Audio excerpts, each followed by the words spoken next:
रोहित शर्मा की कप्तानी में इंडियन टीम ने 12 साल के बाद चैंपियंस ट्रॉफी जीती। रोहित शर्मा के खूब चर्चे हैं सोशल मीडिया पे, विराट कोहली के खूब चर्चे हैं सोशल मीडिया पे, हार्दिक पांड्या के चर्चे हैं सोशल मीडिया पे, और तो और शुभमन गिल के चर्चे हैं सोशल मीडिया पे। लेकिन आज भी आप सब एक ऐसे प्लेयर को भूल गए जिसको आप हमेशा भूल जाते हैं। आज भी आपने एक ऐसे प्लेयर को बहुत कम एप्रिसिएशन दिया जो वो बहुत ज्यादा डिजर्व करता है। लेकिन शायद आप भूल गए हैं, लेकिन मैं आपको नहीं भूलने दूंगा। मैं आपको याद दिलाऊंगा कि इंडियन टीम के चैंपियंस ट्रॉफी जीतने में श्रेयस अय्यर का कितना कंट्रीब्यूशन। देखा, भूल गए थे ना कि आपने की तारीफ उनकी, कि आपने किया उनको अप्रिशिएट जितना रोहित शर्मा को किया, या जितना विराट कोहली को किया, जितना शुभमन गिल को किया। मैं दावे के साथ कह सकता हूं आपने नहीं किया, और नहीं किया तो कीजिए, अभी भी टाइम है। क्योंकि धीरे धीरे श्रेयस अय्यर एक ऐसा ही कारनामा कर रहे हैं जो कि शिखर धवन एक जमाने में किया करते थे। आज पूरे सोशल मीडिया पे लोग सच में कह रहे हैं कि भाई साहब, मिस्टर आईसीसी अगला कोई बनता जा रहा है तो वो श्रेयस अय्यर। दो वजह है उसके पीछे। एक तो शिखर धवन की तरह जब बड़े मैचेस आते हैं, जब बड़े टूर्नामेंट्स आते हैं, हमेशा श्रेयस अय्यर चलते हैं। और दूसरी बात, जब बात एप्रिसिएशन की आती है, जब क्रेडिट की आती है, तो सबसे पीछे श्रेयस अय्यर आ जाते हैं, जैसे शिखर धवन आ जाया करते हैं। मतलब पूरी कहानी याद आ रही है आज मुझे। ओडीआई वर्ल्ड कप, क्या कमाल का वर्ल्ड कप था श्रेयस अय्यर का, क्या कमाल का कंट्रीब्यूशन था उनका। लेकिन उसके बाद ड्रॉप कर दिया गया उन्हें। बीसीसीआई का जो सेंट्रल कॉन्ट्रैक्ट था उसमें उनका नाम ही नहीं आया, सिर्फ इसलिए क्योंकि वो इंजरी की वजह से डोमेस्टिक क्रिकेट नहीं खेल पाए। सिर्फ एक मैच मिस किया था, सेंट्रल कॉन्ट्रैक्ट चला गया। एक साल तक इंडिया की किसी टीम में जगह नहीं थी। और इवन चैंपियंस ट्रॉफी, याद कीजिए, जब इंग्लैंड सीरीज में श्रेयस अय्यर को मौका मिला, वो सिर्फ इसलिए क्योंकि विराट कोहली इंजर्ड हो गए थे। खुद श्रेयस अय्यर ने आकर बताया कि शायद विराट कोहली फिट होते तो मेरी जगह ही नहीं थी, शायद जायसवाल खेल रहे होते। लेकिन आज वही श्रेयस अय्यर हैं जो कि चैंपियंस ट्रॉफी में इंडियन टीम के लीडिंग रन स्कोरर बन जाते हैं। वही श्रेयस अय्यर हैं जो कि चैंपियंस ट्रॉफी के लगभग हर मैच में कंट्रीब्यूट करते हैं, इंपॉर्टेंट पारी खेलते हैं, रन्स बनाते हैं, पर सब उन्हें भूल जाते हैं। आज भी सब उन्हें भूलते हैं। कितनी इंटरेस्टिंग सी कहानी है कि जब बीसीसीआई ने श्रेयस अय्यर का कॉन्ट्रैक्ट छीना था, उन्हें कॉन्ट्रैक्ट से बाहर कर दिया था, वो आईपीएल जीतते हैं, वो ईरानी कप जीतते हैं, वो रणजी ट्रॉफी जीतते हैं, वो सैयद मुश्ताक अली जीतते हैं, वो चैंपियंस ट्रॉफी जीत चुके हैं। और कैसे आपको गलत प्रूफ करें। मतलब अब तो एप्रिसिएशन बनता है यार। मतलब ठीक है, रोहित शर्मा जितना नहीं, विराट कोहली जितना नहीं, वो तो अलग ही लेवल के क्रिकेटर्स है, वो तो बहुत बड़े क्रिकेटर्स है।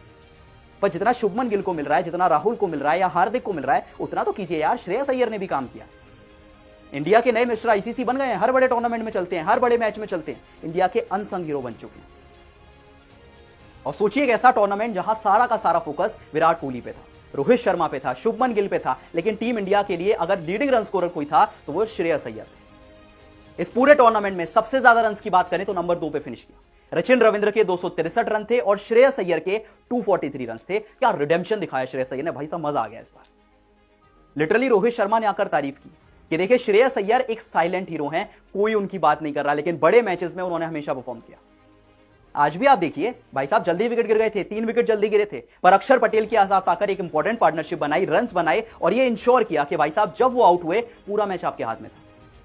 62 बॉल पे 48 रन बनाए, 2 चौके लगाए, 2 छक्के लगाए, एक टॉप क्लास नॉक खेला। भाई साहब श्रेयस अय्यर को अप्रिशिएट कीजिए। चैंपियंस ट्रॉफी की बात कर लेते हैं। बांग्लादेश के सामने 18 बॉल पे 15 थे, पाकिस्तान के सामने 67 बॉल पे 56 थे, न्यूजीलैंड के सामने 98 बॉल पे 79 थे। न्यूजीलैंड के सामने दोनों ही मैच में चले, लीग स्टेज में भी चले थे, फाइनल में भी चले गए। ऑस्ट्रेलिया के सामने 62 बॉल पे 45 थे और फाइनल मैच में 62 बॉल पे 48 थे। ये वो स्कोर नहीं है जहां पे आपको 50s दिखेगा या 70s दिखेगा या 100 दिखेगा, पर ये 40 भी उससे कम नहीं है। ये 40 कोई मैच विनिंग नॉक से कम नहीं है। और पूरी दुनिया कह रही है कि यार श्रेयस अय्यर भी प्लेयर ऑफ द टूर्नामेंट जीत सकते हैं। ना कभी कोई बातचीत होती है, ना कोई ड्रामा होता है, ना कोई पीआर होता है, ना कोई सोशल मीडिया। चुपचाप आते हैं, अपना काम करते हैं और चले जाते हैं। ये श्रेयस अय्यर की क्लास है। और क्या सीवी बन गया है श्रेयस अय्यर। मतलब सोचिए, IPL trophy as a captain जीते थे, ओडीआई वर्ल्ड कप में लगभग 500 से ज्यादा रन थे, highest run getter Champions Trophy में, फास्टेस्ट नॉकआउट सेंचुरी बना चुके हैं। सोचिए, चैंपियंस ट्रॉफी के नॉकआउट में 45 किया, 48 किया, और सैयद मुश्ताक अली ट्रॉफी जीता एज अ कैप्टन। कितने प्लेयर्स ने ऐसा किया है। और मैच के बाद कहते हैं भाई साहब हाफ सेंचुरीज, मैच के बाद कहते हैं मुझे कोई फर्क नहीं पता पर्सनल माइलस्टोन से, अपनी हाफ सेंचुरीज से, सेंचुरीज से, मेरे लिए भाई साहब जीतना इंपॉर्टेंट है। अगर मेरी टीम जीत रही है तो मेरे लिए काफी है, मुझे और कोई चीज से फर्क नहीं पड़ता। अंबाती रायडू ने कहा कि भाई साहब श्रेयस अय्यर तो एक जैकपॉट है, जरा संभाल के रखिए उनको। फिर मैं आपको याद दिला रहा हूं कि इंडियन टीम चैंपियंस ट्रॉफी जीती है, 12 साल के बाद जीती है, और एक बड़ा कंट्रीब्यूशन श्रेयस अय्यर का है। रोहित शर्मा की तारीफ कीजिए, विराट कोहली की कीजिए, शुभमन गिल की कीजिए, हार्दिक की कीजिए, पर श्रेयस अय्यर की भी कीजिए, और उतनी कीजिए जितनी बाकी प्लेयर्स की कर रहे हैं। क्या आपको भी लगता है श्रेयस अय्यर एक अंडररेटेड प्लेयर है जिनकी उतनी तारीफ नहीं होती जितना वो डिजर्व कर? अगर आपको भी लगता है तो कमेंट सेक्शन में जरूर बताएं।